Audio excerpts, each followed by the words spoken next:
আজ রাতটা অদ্ভুত শান্ত।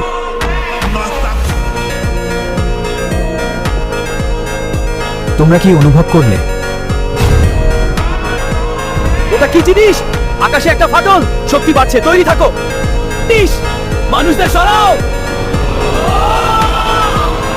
আমি সামলাই, সামনে।